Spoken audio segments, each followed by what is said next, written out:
Да, се враќаме во студиото, како што најавив, тука е Драгана Велковска, советник во град Скопје од Зелен хуман град. Велковска, добре дојдовте во студио 10. Благодарам за поканата. Вие и како Зелен хуман град се разбира дека главен аспект ви е екологијата, загадувањето на воздухот, меѓу останатото, нешто што е страшно актуелно во последно време, особено после овие страшни пожари кои се случија во Скопје. Излегувате и вие на протести, па еве како еден генерален вовед во разговорот, каква е ситуацијата?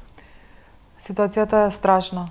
Страшна, животозагрозувачка. Ова е веќе некое ниво, можам да речам на некакво ниво на војна, бидејќи ова што ни се случува со воздухот, според кривичниот законник, представува труење од големи размери на населението во Македонија.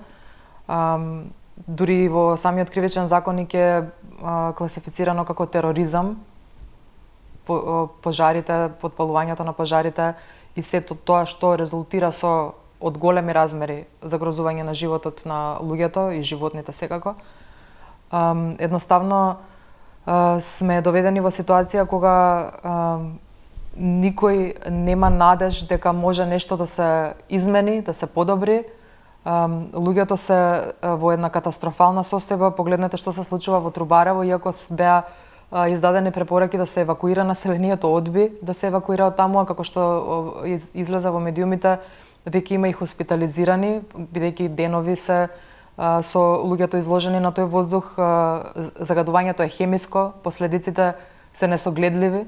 Ние се уште не имаме од институциите јасни податоци од загадувањето што точно има во воздухот, бидејќи мерните станици не ги мерат тие метали, не ги мерат диоксини, фурани и останати отрови кои хлороводороди, флуороводороди кои се метали продуцираат од горење на електронски отпад.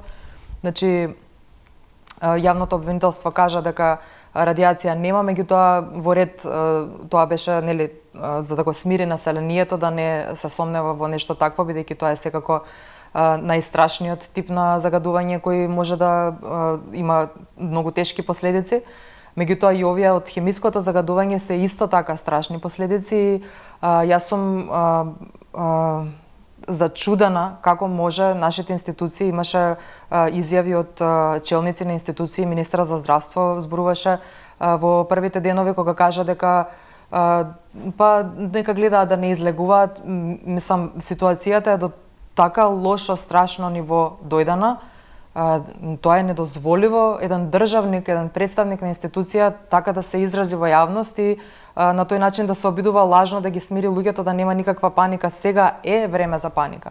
Значи тоа што е сега, тие уствари ја зголемуваат паниката со тоа што даваат такви изјави. Значи, наместо да се застане пред луѓето и искрено да се каже дека ситуацијата е алармантна, воздухот е смрт и дека не смее на тоа место да се биде, а не дека некој има избор дали сака да остане или да не остане. Таму има мали деца, има луѓе со некакви веќе заболувања постоечки. Значи, треба јасно да им се каже на тие луѓе дека се осудуваат можеби на смрт или на не знам каква низа на болести со останувањето таму.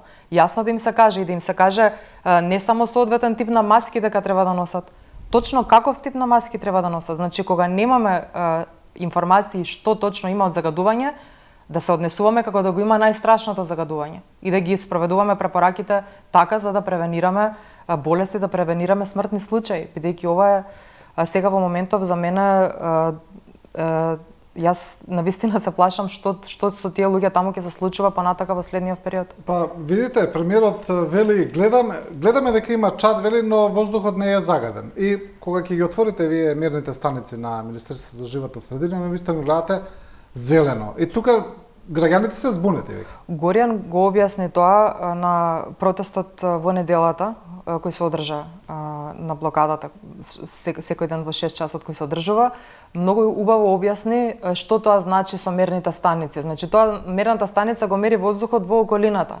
И понатаму инструментите кои ги имаат мерните станици, само државните мерни станици имаат нешто повеќе од PM2,5 и PM10.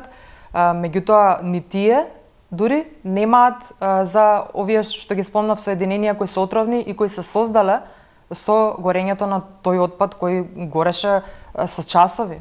Тој не можеше да биде згаснат со Не часови. зборуваме само за Трубарево, и претходно и за Вардариште, и за Точно Дрисла. така, точно така. Значи Горијан многу убаво објасни дека Вие не чувствувате може дека воздухот мириса. Мириса на Тешко, хемикали, на апсолутно хемикали, мириса, дури и во делови кои се ние имавме состанок во парк следниот ден во неделата. Дури во парк се чувствуваше миризбата, иако е на толку голема оддалеченост од Трубарево. Тоа беше неиздржливо навистина, значи и самите ветрови кои го движат загадувањето, тие честици што лепдат, па потоа со строењето се носат, и сами стручни лица јавно го кажаа тоа, дека последиците од ова допрва ние ќе ги гледаме, дека тоа е разнесено некаде каде, не знаеме, значи треба да се земаат нон-стоп проби од земјата, од водата, од воздухот и да се утврдува каде има загадување, што да се прави, меѓутоа за да се направи тоа правилно и за да се заштити здравјето на луѓето, е клучно институциите да се однесуваат државнички. Тоа значи да го заштитат населението, не да се обидуваат лажно да го подсмират дека се е во ред. Државничка свест, одговорност за функцијата, така се презентира. Дека јасно и искрено да им се каже на луѓето каква опасност постои и како тие да се заштитат најдобро. Тоа е прав државник. Да, тука имаме поделена надлежност на овие настани, да речеме, и на депониите, и на дивите, и на легалната депонија Дрисла, и на Трубарево, имаме и централна и локална власт. Да речеме, локалната власт или градот Скопје е директно надлежен за Вардариште и за Дрисла, и некако ми се чини дека градот Скопје тука многу малку се спомнува во приказната. Вие сте тамо советник. Што се случува тамо во погледот? Еве последно вчера се обидовме и ставивме, јас и Горијан предложивме точка на дневен ред да добиеме од градот информација што се случува со Вардариште и со Дрисла. Тоа значи што активности спровел градот до сега на тие подрачја и што во иднина се планира да се прави. За жал, никој од градот не беше присутен да даде никакво образложение, никој. Ние претходно се обидовме дури вонредна седница да свикаме на истава тема. Не само што еден само советник го поддржа нашето барање, бидејќи според деловникот ние мораме да имаме поддршка од барем 12 советници за да можеме да ја поднесеме, за да можеме да организираме таа вонредна седница. Замислете, никој од советниците не го поддржа нашето барање за вонредна седница. Ова зборувам беше кога почна ситуацијата со палењето на Вардариште и на Дрисла. Значи, никој, освен еден советник, не се согласи да се одржи вонредна седница на која ние како совет би дискутирале за решенија, за тоа што е веќе направено и за тоа што мора да се направи следно, за да не дозволиме вакви ситуации да не се случуваат во иднина. И повторно ќе се навратам на тоа, дека едноставно се работи за луѓе во институциите кои веќе со таа ерозија и партизација на институциите која сериозно метастазираше веќе и прогресираше во последниве години, ние сме доведени во ситуација кога немаме на функција луѓе што можат да одговорат на кризата која ни се случува. Не може да одговорат. Значи, одговарање на криза е, се знае како се случува, се знае какви протоколи постојат и се знае нема никој збунет во спроведувањето на тие протоколи, нема никој збунет чија е надлежноста за да се сработи нешто, едноставно секој си ја знае улогата и задачата и ревносно ја спроведува. Ете така функционира нормален здрав систем и здрава држава. Тоа овдека за жал не се случува. Имаме спорадични некои делувања, потоа имаме некаде и контрадикторност во делувањето, значи едноставно е дека ова сега кога ќе најдеме некако начин да го надминеме. Мора да најдеме начин да го надминеме, да ги барем опасноста која е во моментов да ја елиминираме како знаеме сега. Но, што потоа? За нас, за Зелен хуман град, тоа е клучната причина зошто ние сега во овој момент се обидуваме толку силно да ги наметнеме решенијата во јавноста кои се единствените издржани решенија и кои ќе ни овозможат во иднина да немаме вакви ситуации. Значи, кога зборуваме за каква било сфера во нашето општество кај ние уредуваме, не може да не се размислува визионерски. Не може да не се размислува за првично доброто на сите нас. Не може да се размислува за најниска цена и за економска исплатливост. Не може.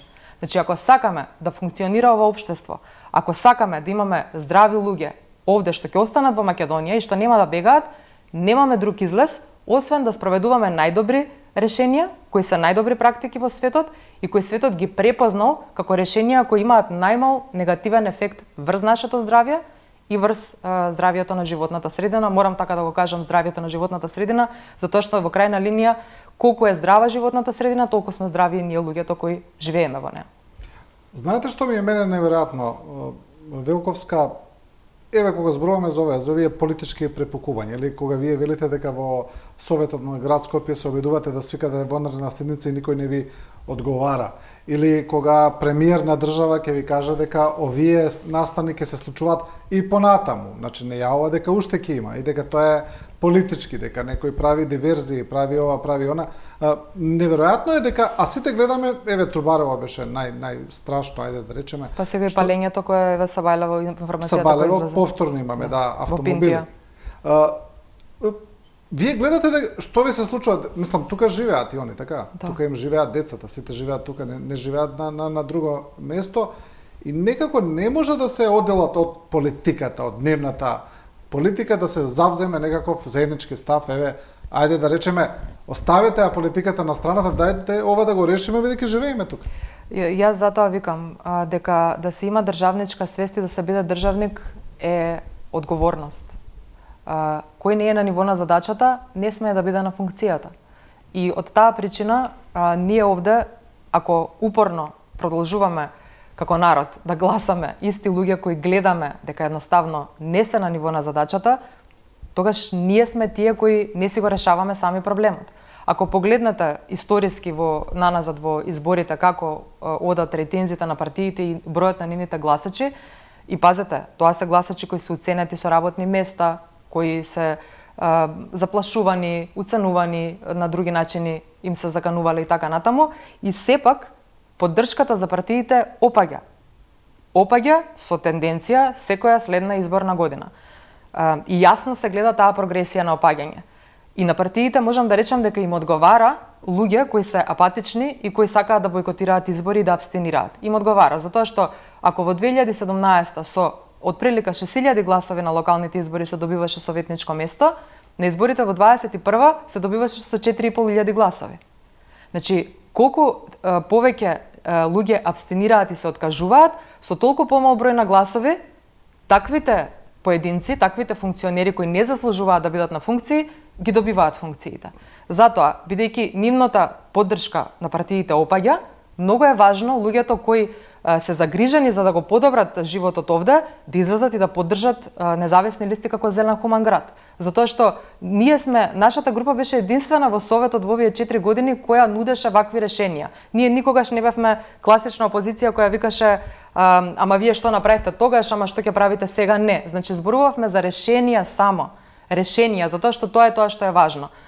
Кога имаше добри одлуки, без оглед која партија ги предложила, која советничка група, секогаш ги поддржувавме. Кога имаше лоши одлуки, без оглед повторно кој ги предложил, секогаш ги гласавме против, односно секогаш се противевме и опониравме и аргументиравме зошто.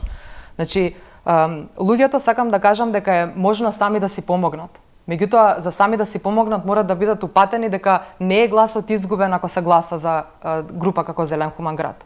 Едноставно немаме излез повеќе. Мислам, ако сакаме еве и во следниве 10 години да умираме од непознати типови на рак, во ред, да седиме дома да викаме ништо не може да се смени и така натаму. Меѓутоа, секој од тие што вика не може ништо да се смени, ако излезе и да гласа еве за Зелен хуман град на локалните избори, ќе види дека многу може да се смени, бидејќи ние само со 2 од 45 советника постигнавме историски преседани во овие 4 години во Скопје.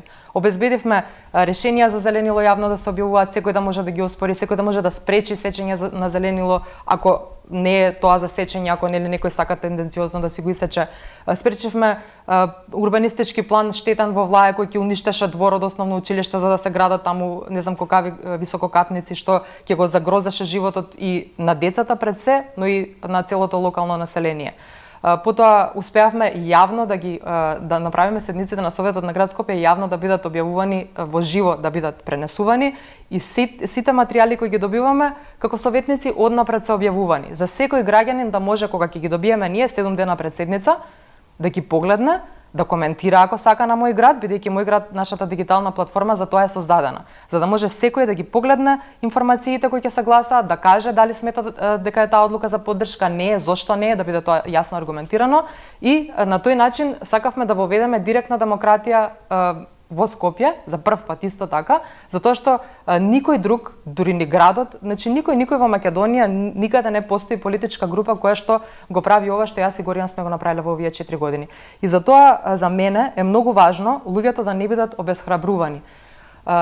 Знам дека е лесно во моментов сега да се биде песимист, дефетист, апсолутно е лесно, бидејќи секој, како што бил гласан претходно нели од партииве, ја изневерил довербата на еден или друг начин. Меѓутоа, можам да кажам, еве оваа порака би сакала да испратам. Главната суштинска разлика помеѓу Зелен хуман град и која било друга партија што постои во политичкиот спектар во Скопје, во Македонија, е тоа што нашата група е составена од волонтери. Волонтери кои долги години ги давале своето време, слободно, енергија, знаење, за да можат да понудат решенија за градов и за Македонија кои се, како што реков претходно, најдобри во светот и најмал негативен ефект имаат врз нашето здравје и нашите животи. Значи, ние сме луѓе кои со години волонтерски сме се ангажирале во животна средина, заштита на животни, социјална правда, човекови права и нема такви луѓе кои биле на функции именувани, односно избрани, како нас. Ето тоа е разликата. И затоа луѓето на нас треба да ни веруваат, бидејќи не може некој што со децени имал принципи, сега одеднаш да ги изгуби принципите преку ноќ. Тоа е невозможно. Вие сега повторно ќе настапите со листа, со советничка листа за град Скопје. Која би ви била сега програмата? Еве, вие велите дека сакате да освоите повеќе советници, што е тоа што би го направиле? Главната нешто што ние и минатата изборна година го имавме е одржлив развој на градот Скопје. Има неколку сегменти од тој одржлив развој. Секако сега во моментов најжешка тема е отпадот. Решенијата во сферата на отпадот не се нула отпад. Тоа значи дека Македонија мора да го фати чекорот со светот, односно со развиените земји од светот, и отпадот да се третира како ресурс.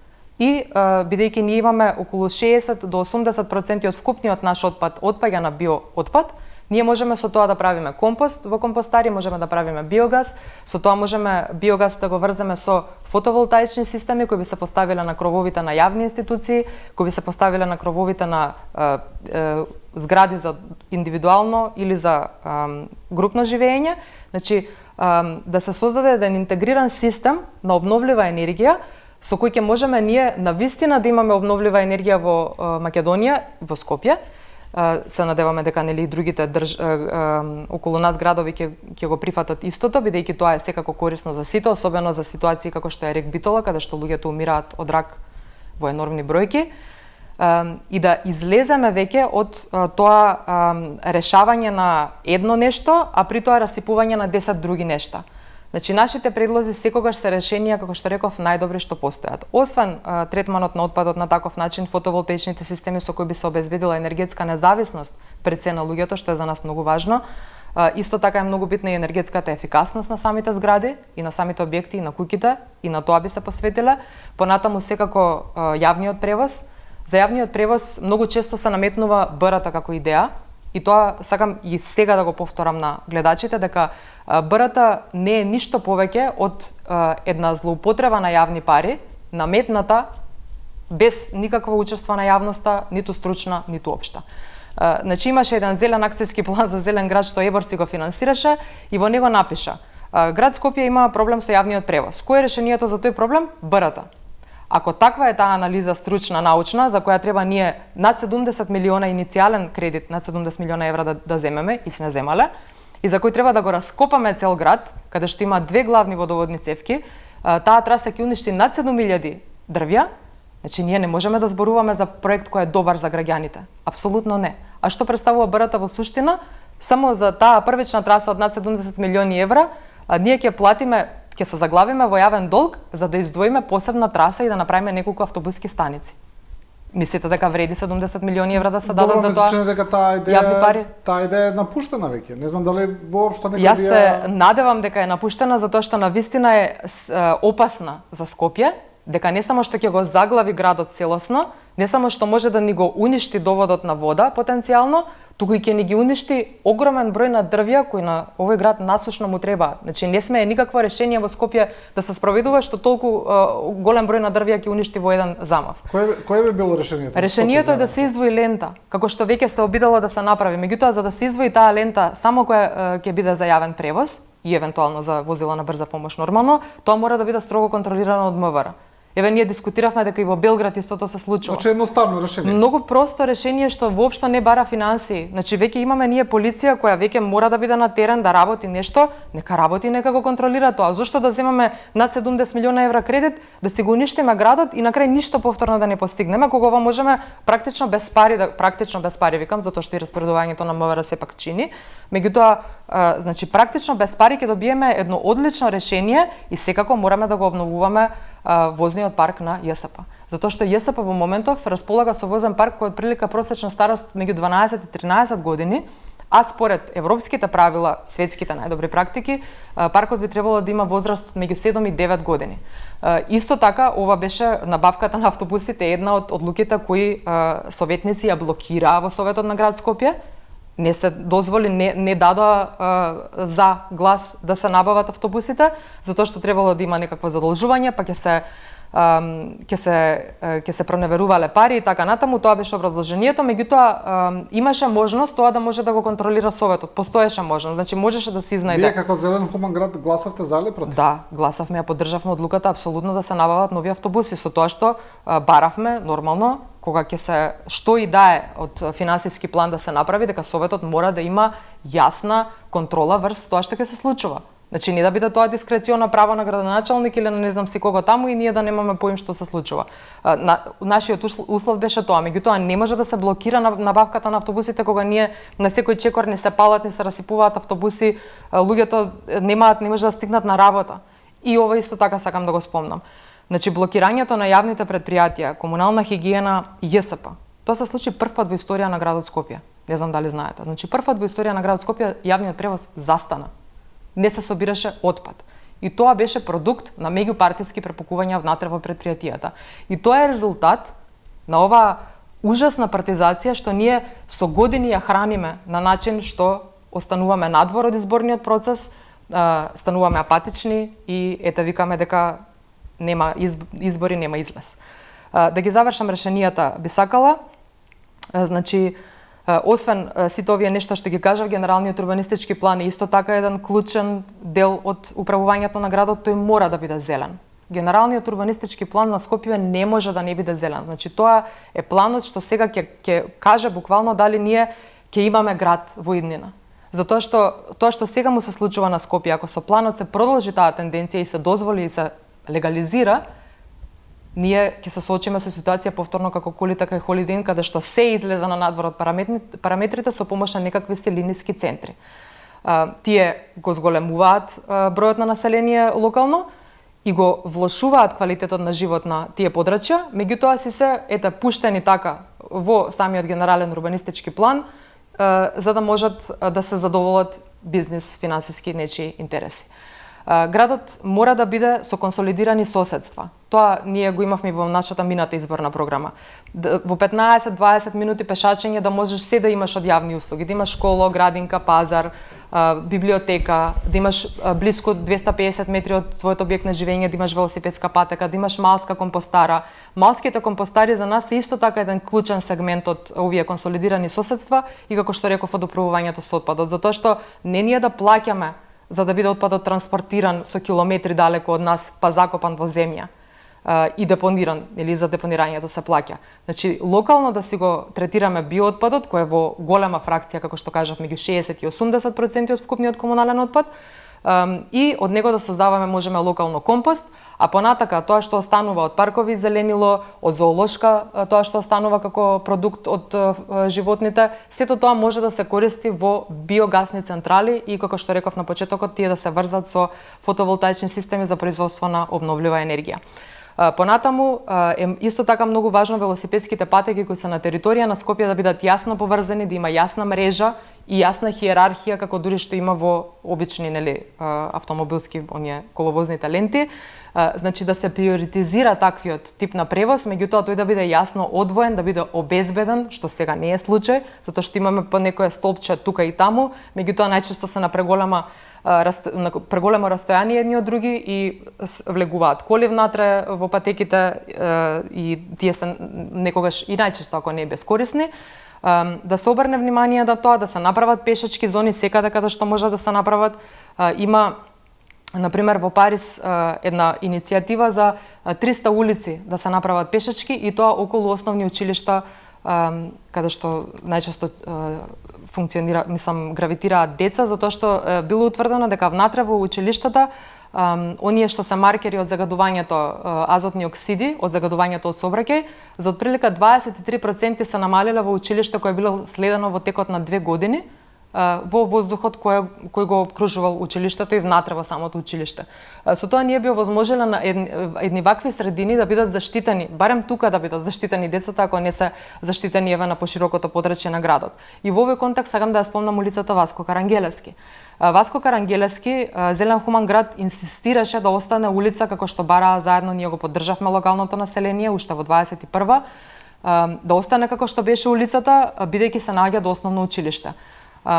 Не бевме во овој мандат послушани за тоа, граѓаните протестираа повторно, ние повторно ги поддржавме, поднесувавме во градот Скопје поднесувавме обиди за да се елиминира тој регулацијски план таму, за да се оневозможи фактички тоа преправување и изголемување, проширување на улицата. Не поддржаа другите советници и со тоа возможија тој план да си пројде вака како што беше, и сега имаме ситуација каде што таму родителите се плашат за своите деца бидејќи се работи за брзи улици каде што се поминува со Скопски аеродром, Да. Добро, Вилковска, ви благодарам за гостувањето. Се надевам дека нешто од вашите препораки или вашата програма ќе влезе во пракса во градот Скопје. Ќе влезе само ако добиеме мнозинство во Советот. Јас се надевам навистина на голема поддршка од јавноста, затоа што ако сакаме, како што реков, нормален, безбеден, здрав град, нема друг избор освен поддршка на луѓе кои со години веќе го живеат тоа што го ставаат во програмите. Да, благодарам уште еднаш. Ви благодарам и вам. И со ова го завршуваме. Ова Студио 10, почитувани гледачи, ви благодариме на вниманието и на довербата. Останете со програмата на Телевизија 24.